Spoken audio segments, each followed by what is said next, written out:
Hello and welcome to this week's episode of the Akashic Love Field. I'm your host, Jen Duchene, jenduchene.com. You can find me on Substack under Jen Duchene. So today is the 10th episode, and it is June 3rd, 2025. And I personally am feeling very tender, very sad. I don't know if sad is the right word. Um, I think sometimes when we're in a space like we are now, where things are lining up for us to see things about our needs, right? We need something. We need people to uh, behave in a certain way or to agree with us or see what we see. And they don't. And we go through the whole spiral of wanting to convince them. I know how to give you all the facts. I know how to show how illogical you're being. I know how to do all these things. And sometimes I do those things. And what I have found, most people don't care. People I love who have no idea that what they believe is harmful to me or to people I care about or to what I align with. And that place, and I can feel all the tears coming up. And I know it's not just me, it's the collective emergence we're going through. It's no coincidence that emergence, coming out of dark places, coming out of the places that felt like light places, maybe they felt like true places where we have dwelled, that emergence is painful, that coming out of the dark, coming out of the womb, coming out of the place where we felt safe to insist that other people see our point of view, convinced they would get why we feel so desperate. And just seeing, doesn't matter. Doesn't matter what you say, doesn't matter what you do, doesn't matter how you try to explain or present. They just can't see it. It's meaningless to them. That thing you want to present to them that is so painful to you, painful to your existence, and like I said, to people you care about, to the truth you hold, they just don't care. And it's not that they don't care because they're people who don't care. They don't care because it doesn't touch them. It has no meaning.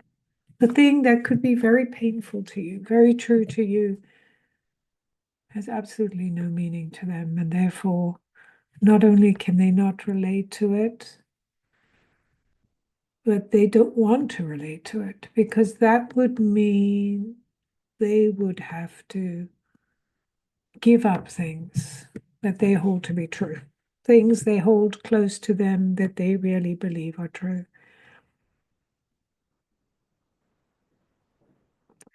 So I was saying that the word emergence, what is so funny is that, or not funny, emergence is like emergency, right? You emerge, it becomes an emergency. There is a energy of emergency when you emerge into the light.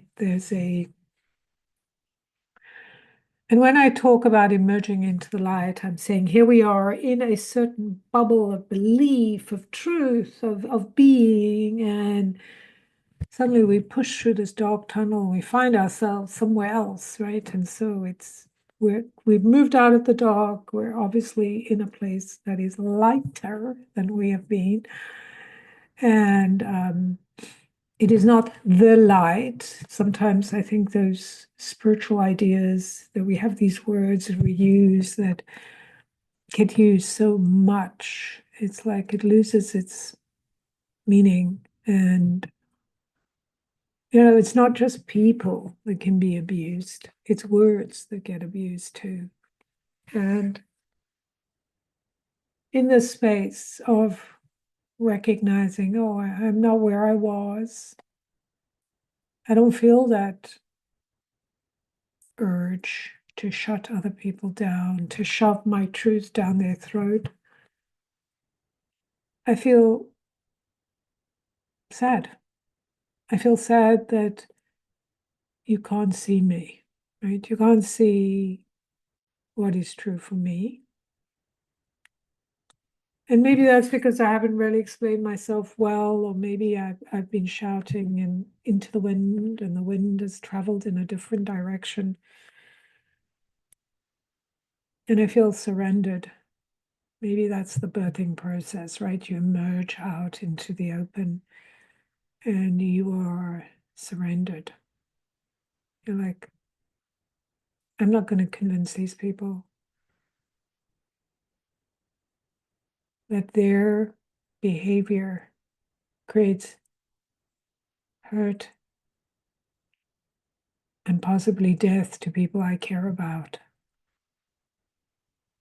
I'm not going to convince them, and I'm tired. I'm tired of trying to persuade them. I'm tired of trying to think of clever ways to engage them and force them, basically, to see what I see, to stand where I stand. This morning, I was wrestling with this idea, and I think as humans, we tend to be very black and white in our thinking. If it's not black, then it must be white. If it's not this, it must be that. We don't have a lot of nuance, and that's because having nuance requires self-responsibility. It requires research. It requires discernment. It requires looking at things you were convinced were true and held against your chest like a shield. This is true, this is true. And go, oh, maybe now that I've done research, I realize it's not true. That maybe the thing I was convinced couldn't be. That the thing I'm protecting, because we go into these protective mode, I'm protecting this idea, this belief, this truth. And while it is true, there are aspects of that truth that I've discovered are not true, right? So it's like having a very tight bud. You can't see everything. You just look at a rosebud you're looking at and you're like, oh my God, this is it. I gotta, this rose, this beautiful. And as it starts to unfurl, you begin to see each petal. And once you've seen each petal, and as the rose expands,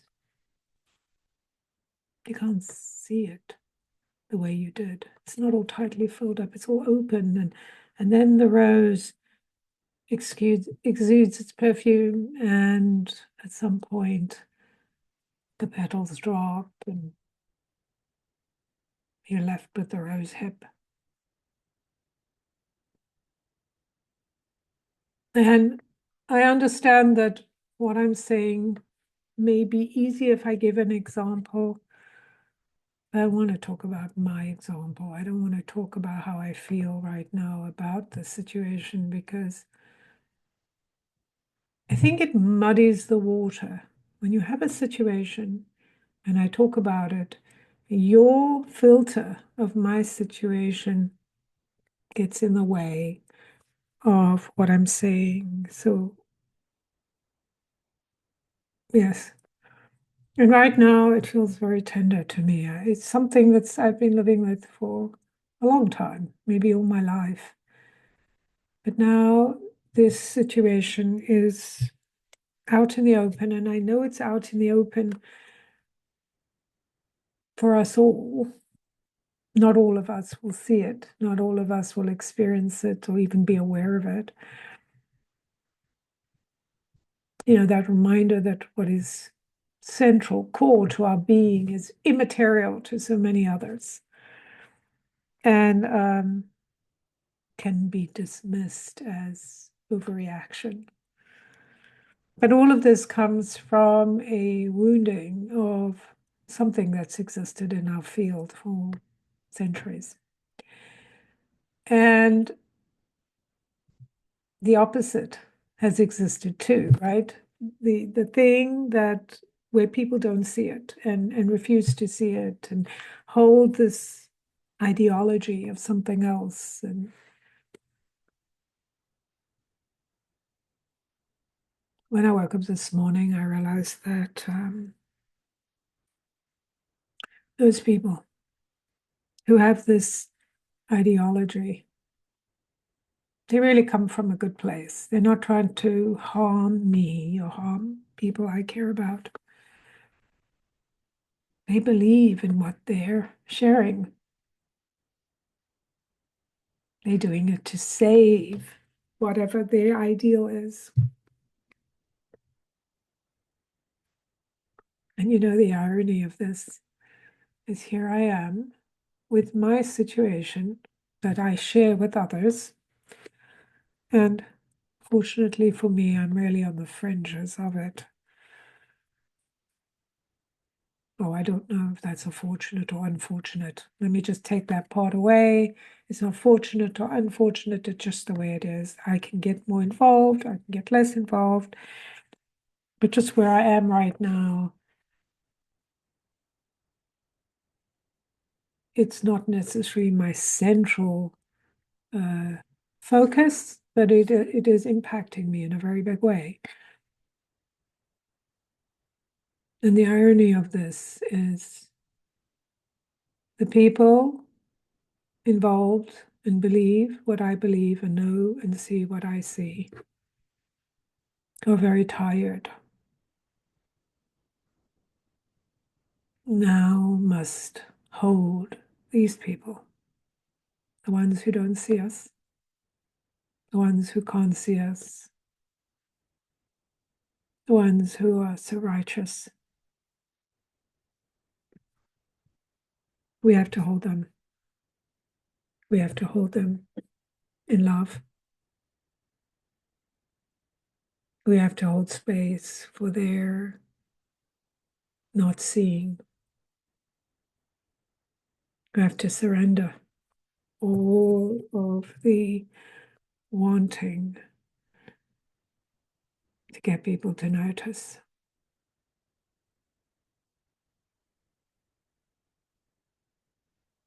And in that place, and that's what the sadness is, the tears, the sadness is,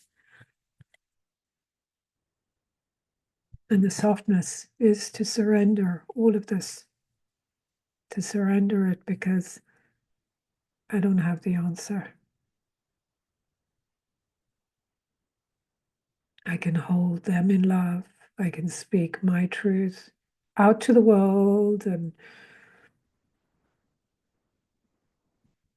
perhaps they'll see it, perhaps they won't. And trust. I have to trust that what we are traveling through at this time, what we are being forced through, right? This sort of narrowing passage that is forcing us to heal, to remember our wholeness, to remember who we are, to remember how carefully we have to tread when we're trying to force our desired outcome on someone else.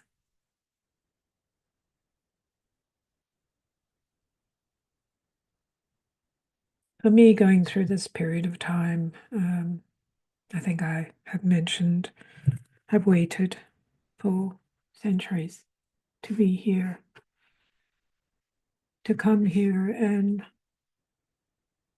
it's interesting, this whole idea of the heroic um, behavior, the hero's journey. I don't believe in the hero's journey, at least not the way it's been presented to us. I think the hero's journey is a trap.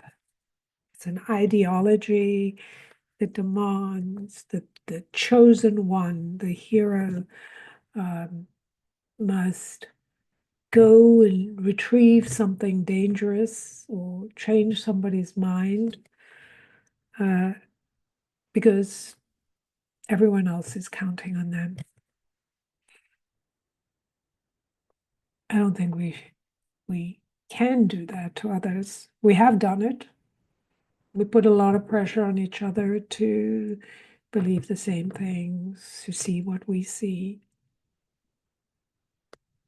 But the hero's journey is a farce. We find the hero and we use emotional language to get them. You have to be our savior. You need to go and, go and find this ring because otherwise everyone's going to die. And then the hero goes, well, who am I? I'm no one. And then they go, oh, but the world's depending on me. I have to do it. See, those are the lies we tell ourselves, that we have to be brave for others. We have to go save others. And see, it spills out into our world. We try to save people that we know nothing about. We insist that we know how to save them, that we know better than them what their pain is, what they're doing wrong, and how to protect them from what we are deciding is the enemy. We don't listen to the ones who are saying, no, no, it's not that one, it's this one. Why don't you listen to me? I'm yelling into the wind. And we're off on our hero's victory lap. I'm going to get it. Only the purest can come through this passage. All those things that demand of us something we are not capable of doing until we surrender, until we become the one who's stripped of everything. Like the tale, we have all our myths, we have all our stories, our allegorical stories, like the hero's journey. It's an allegorical story. It's putting, an idealistic idea on all of us humans that we have to achieve this level of of doing in life, to be someone, to be of value, to be lauded and appreciated. It's just like not good enough just to be yourself, to be who you are, to be honest, and if you make mistakes, to say I make mistakes, or let's get together and really talk about this. Well, let me think about what I'm sharing with others.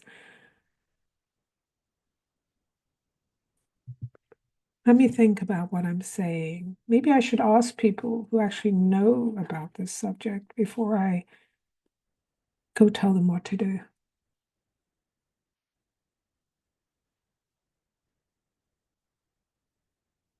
Yeah, I think we have to be really careful about telling people what to do. I've, over the years and through the Akashic love field, I've learned when I first started, I was on my journey, and this was the greatest thing ever. I discovered a portal, an opening into learning about myself, parts of myself that had been completely shut off, because when you're in working with the Akashic records, you have access to immense wisdom. wisdom of your soul. It's a divination tools. You can ask all these questions and receive healing, knowledge, awareness, past lives, future possibilities, how to improve things better, better, better, and how to remember that you are not broken, that it's a point of view, right? The idea that there's something wrong with you is a point of view. The idea that you can save somebody else, it's a point of view. It's not a truth. It's something you're looking at, and you're looking at it in a certain way. And when the light shifts, or maybe you're standing with other people, you suddenly see something different.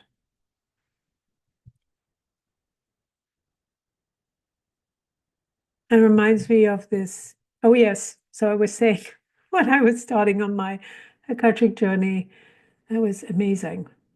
Finally, I found something that really spoke to me after all the things I tried.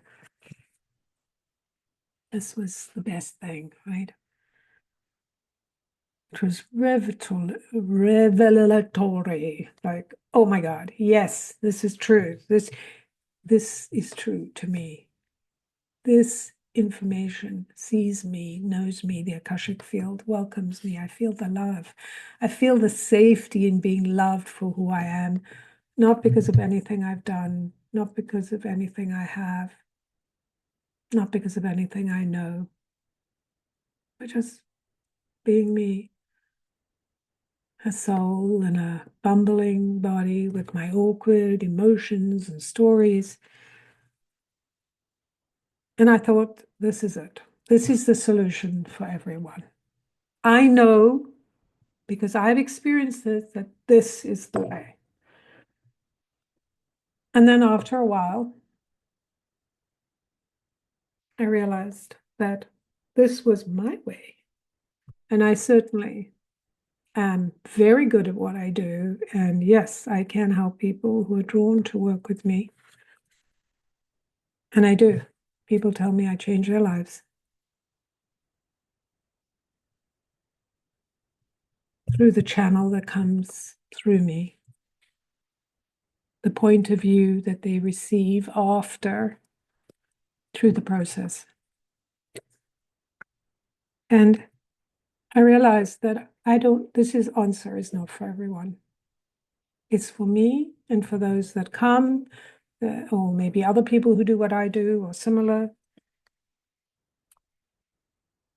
But many of us will find a different way to get there. Many of us will find our peace, our surrender in a different method, right?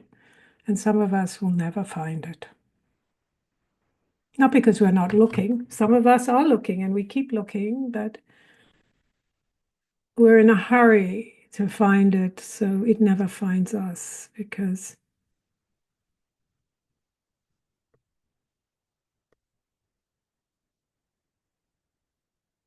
we can get caught up in chasing the idea, me chasing the idea that everyone could use this work that I do in the past, or me chasing the idea that if only these people I care about could see what I care about. And then just having to surrender over and over again to the truth. They don't see what I see. They may never see what I see. And maybe their role in my life is to help me realize that I can let go.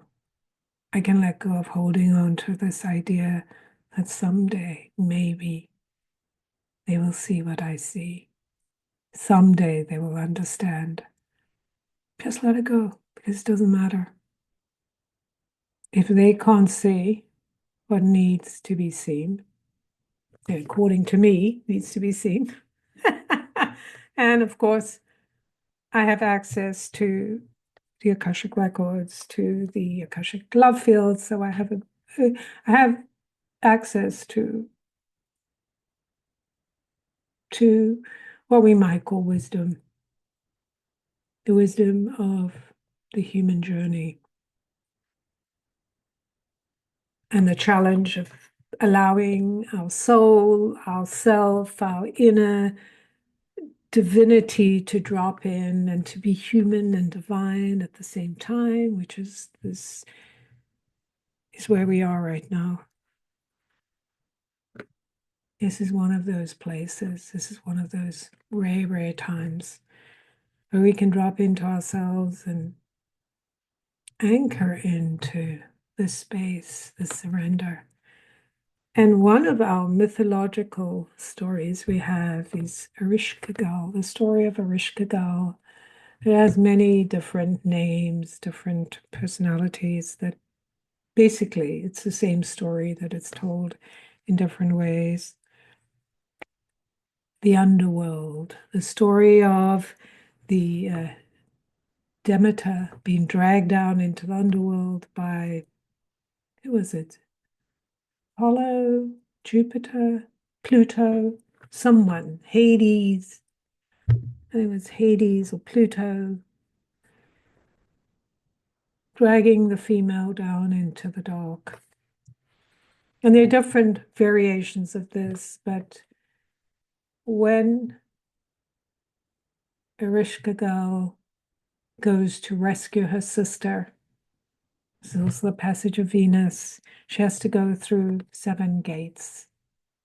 And at every gate, she has to release something. Now we think about it in clothing or jewels, but really what it is beliefs, right? Things. This is true, right? She was the queen or daughter to a king, right? So she was somebody important, and her sister was down there in the dark, in what we might think of as the underground, the hell, the the place of pain. And she's on her journey, and she's very like, yeah, I know how to do this. I know all the ways. I know what she needs to do and how I'm going to do it. And in order to get to her sister, because that was what her focus was, I need to get to my sister. She had to strip down to nothing. She had to surrender everything. And when she arrived there, her sister was not very welcoming. Yeah, she was expecting, oh, you saved me. Yay, let's go. Her sister was, what are you doing here? And I think the sister stabbed her or hung her on a meat hook, something like that, to die. So here she comes to save her sister. She's now lost all her um, valuables that say who she is. This is what I believe. This is true. I've gone down, down. And at each gate, she is losing some of those beliefs, the need to be right. And at the last one, when she's here to save her sister, the sister doesn't ask for saving. I don't ask you to come here. What are you doing here? I'm angry. I'm furious. And you get possibly killed. She's hung on a meat hook. And then 2 flies that have been sent down from the earth or someone save her. They help her to get off the meat hook, and I don't remember exactly what happens, but she goes back up to the top, but she's not the same person anymore. See, so many of our myths that we live, like the hero's journey, have been given to us, and they have been massaged in a way that tells us a certain angle of truth, that we are here to save others, and that we are here to, sacrifice ourselves for others. please others or dominate others or give them a good lesson or whatever our thing is. And we may have many things that we came in here to do or that we believe we know the answer to. And by being humbled,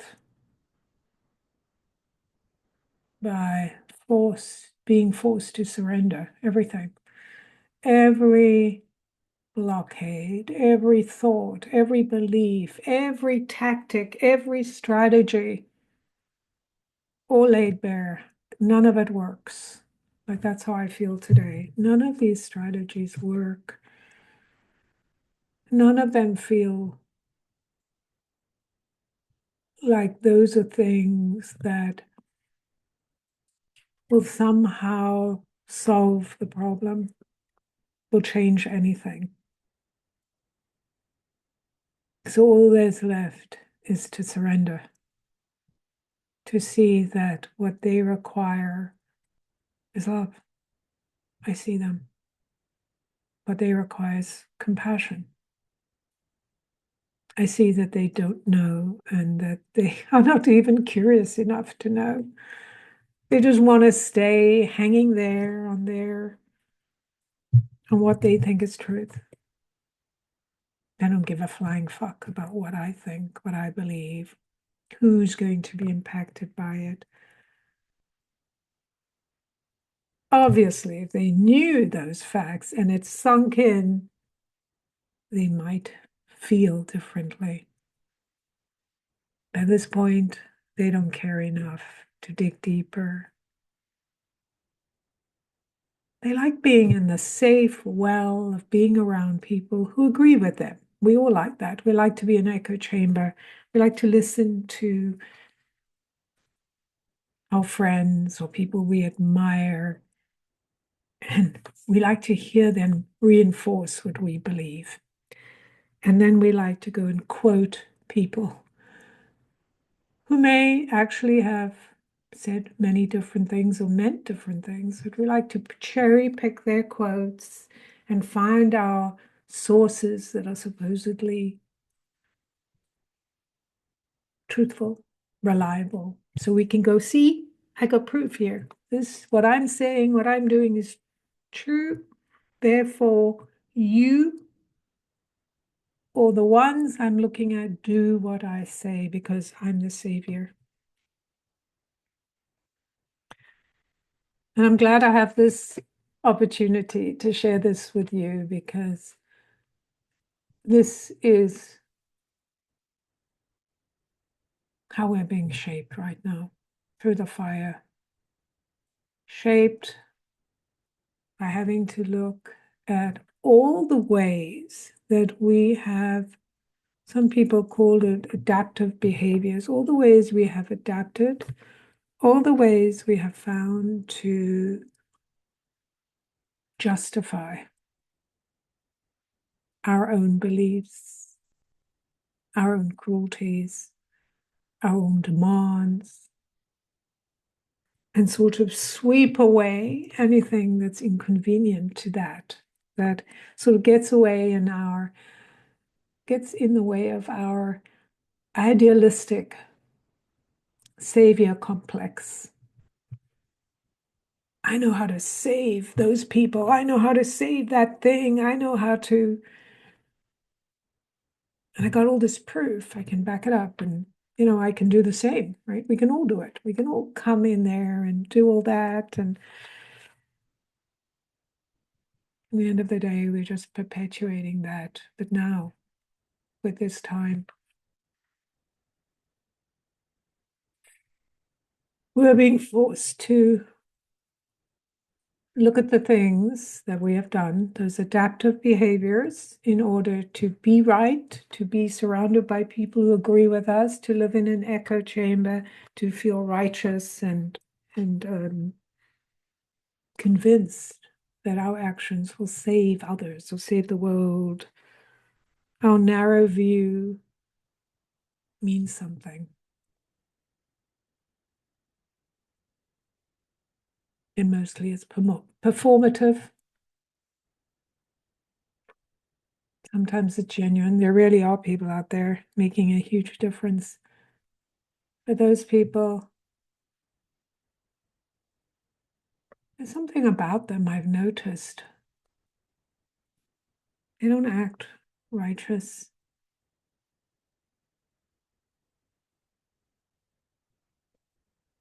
They're not trying to convince. They're just sharing what's true for them. Maybe that's what it is, right? Just sharing what's true, coming to a place that you can share what's true for you without telling other people they're wrong or what they're doing is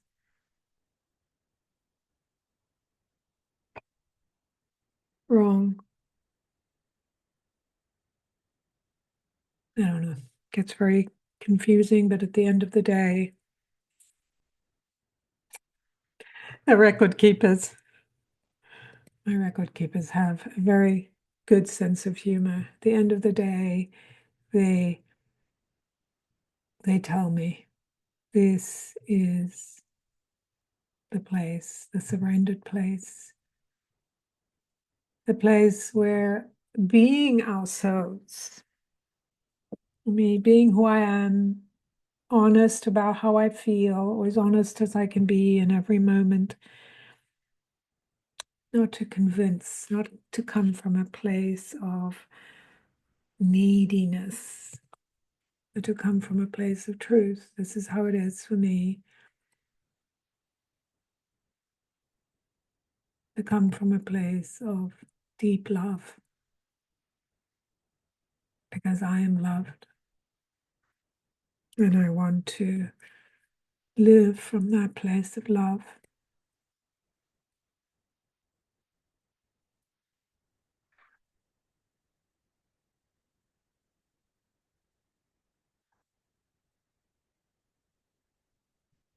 And the beauty of this place, the beauty of living from the place of love, is so vast. It's so vast and it's so steady. And in that place is freedom. And what I've been realizing more and more as I'm walking this path, as I'm going down and up and down and up, each time I go up, I go down deeper.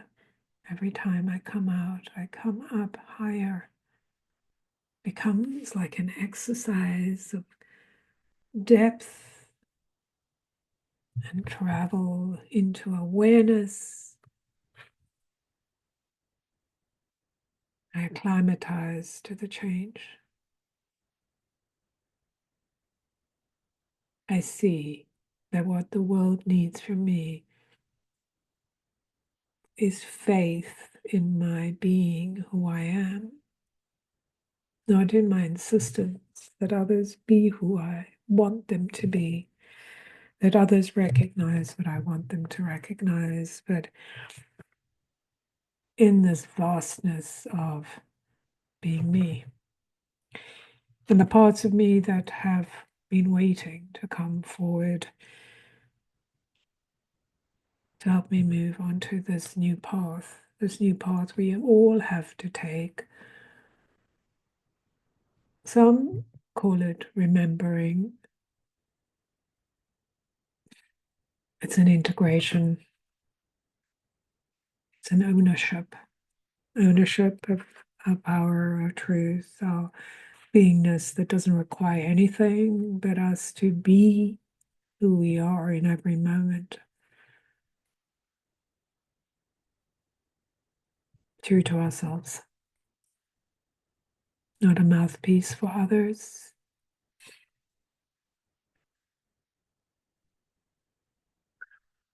Not for enforcement, entrapment, coercion, obedience.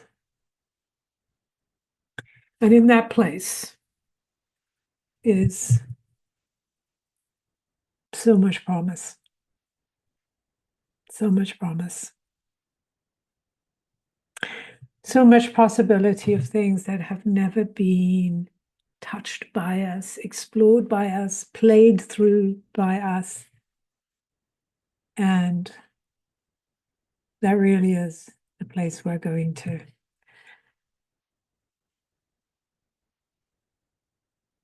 And as I allow myself to sink deeper into this place of not knowing, of allowing, of loving, unconditional, the part of me waits for me, holds the space with deeper and deeper love.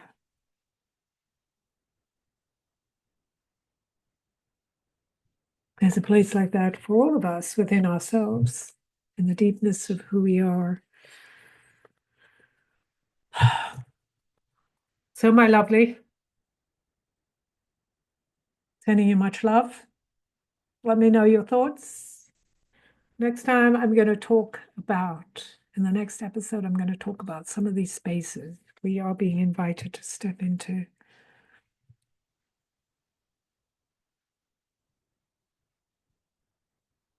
If you wish to connect with me, send me a message, or work with me, you can find me on Substack, Duchene, my website, duchene.com, and I'll see you soon.